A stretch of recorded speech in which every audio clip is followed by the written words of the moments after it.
Photoshop CS6 has made radical improvements to iris blur and tilt shift blur and field blur.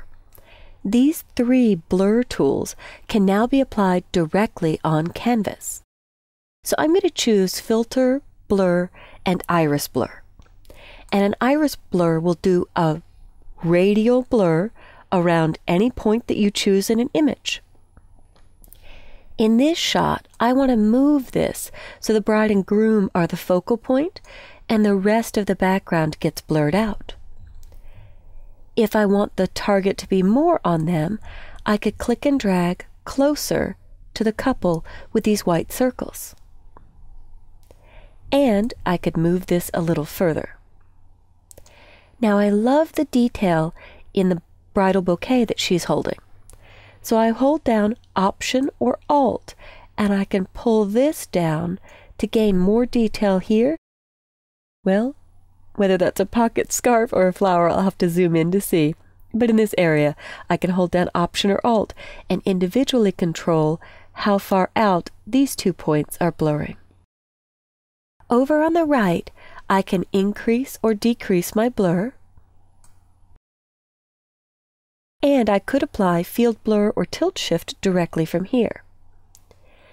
If you move to the edge, I can actually pull the radius in on this circle. And you'll notice that I have stretch arrows when I get on the edge. If I'd like to rotate, I move over one of the points and click and drag to rotate. Now, there's a lighting effect called bokeh, and that's actually how it's pronounced. And if you'll notice, as I dial this up, watch the highlights in the image. You'll see it starts to give a posterized effect, which you may be looking for as a special effect, again to call the eye to the couple in the shot. But I'll dial that down and just allow a little bit of it. Now here is something that is photographically impossible to pull off. I love these shoes. So I'm going to click once to add another pin light or point here around the shoes. And on this circle, I could actually drag up in the white to adjust the blur. You'll see it's adjusting my dial over here, or drag down to blur more.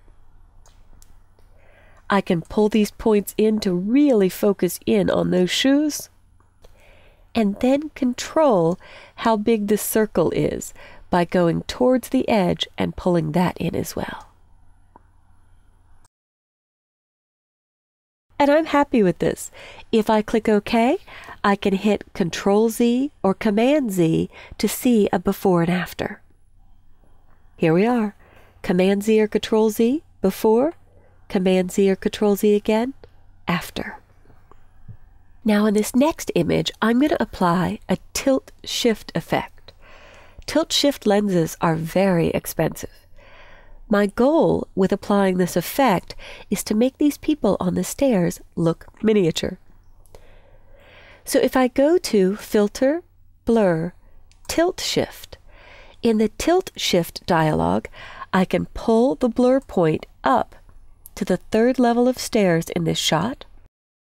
I can move to the white line and pull in to control the point so it really starts just at the top of the stairs. Move to the other line, pull in, and now it's very focused. If you move over the circle, you can adjust the blur up or down, but if you're in the black or dark gray part of the circle, you're actually rotating. So I'm going to hit Command-Z or Control-Z to undo. And as I pull these dotted lines in, I'm controlling how close to the white line below it starts to graduate the tilt-shift blur effect. In fact, this was 8 to 10 steps to accomplish before we had the option to tilt-shift blur. I'm pulling these both a little closer. There we go. And now you have the option for distortion. Watch the trees as I dial the blur up or down. So blur down. This tree is nice and sharp. Blur up. You can really see it almost gets a miniature type look And really, the people on the stairs just look super tiny now. And you could control distortion. Watch the wheels on the car and again this tree.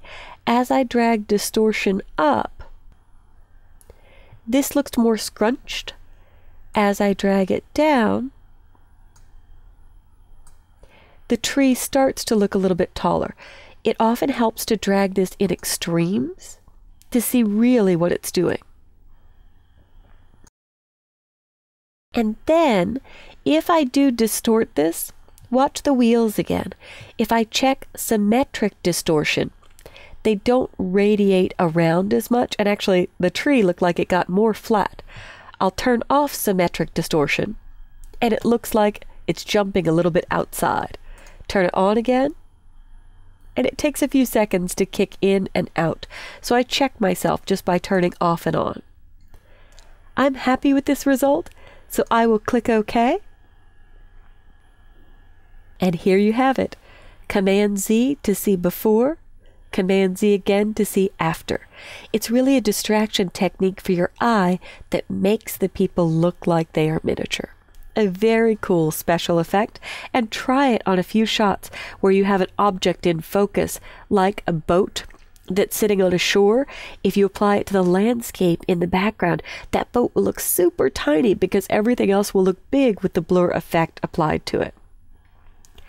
So that was our tour of the new and improved iris blur and the tilt shift blur. There's also a field blur that you can experiment with, but give these a try on your own to either call attention in a shot to a particular subject or to create a special effect like the optical illusion of miniature with a tilt shift.